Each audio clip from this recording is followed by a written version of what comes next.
നമുക്കൊരു കക്ക ഫ്രൈ ഉണ്ടാക്കിയാലോ? എനിക്കിത് എരുന്താണ് കേട്ടോ. അപ്പോൾ നിങ്ങളുടെ നാട്ടിലേക്ക് വേറെ എന്തെങ്കിലും പേരുണ്ടെങ്കിൽ ഒന്ന് കമൻറ്റ് ചെയ്യണേ. ഇതുണ്ടാക്കാൻ വലിയ പണിയൊന്നുമില്ല, കുറച്ച് ഇളക്കിയിരിക്കണമെന്നേ ഉള്ളൂ.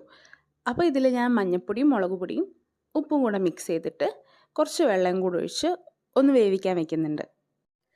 വെള്ളമൊക്കെ വറ്റി വെന്ത് കഴിയുമ്പോൾ നമുക്കിതാ ഈ ഒരു പരുവത്തിൽ കിട്ടും.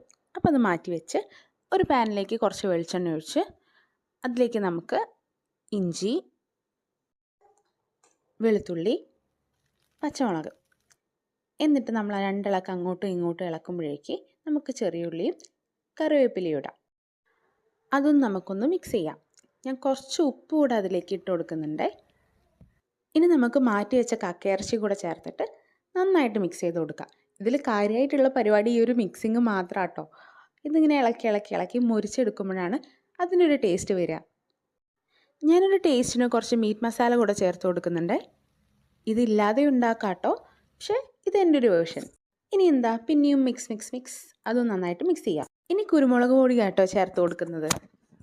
ഇനിയും വെളിച്ചെണ്ണ ആവശ്യമാണെങ്കിൽ ചേർത്ത് കൊടുക്കുക, എന്നിട്ട് ഇങ്ങനെ മുരിച്ചെടുക്കുക. ലാസ്റ്റായിട്ട് ഞാൻ കുറച്ച് മല്ലിയിലൂടെ ഇട്ടിട്ടുണ്ട്. എനിക്കത് ഭയങ്കര ഇഷ്ടമാണ്. ഇതാ ടേസ്റ്റ് ചെയ്ത് നോക്കാം. നല്ല ടേസ്റ്റ് ഉണ്ടായിരുന്നു കേട്ടോ. എൻ്റെ ബോഡി ഒരു എക്സ്പ്രഷൻ ഇട്ടു. ഇങ്ങനെ നമ്മളെ കടലയൊക്കെ പോലെ ഇങ്ങനെ കുറിച്ചുകൊണ്ടേ ഇരിക്കാൻ തോന്നുന്നുണ്ടായിരുന്നു. അപ്പോൾ എന്തായാലും ഒന്ന് ട്രൈ ചെയ്യണേ.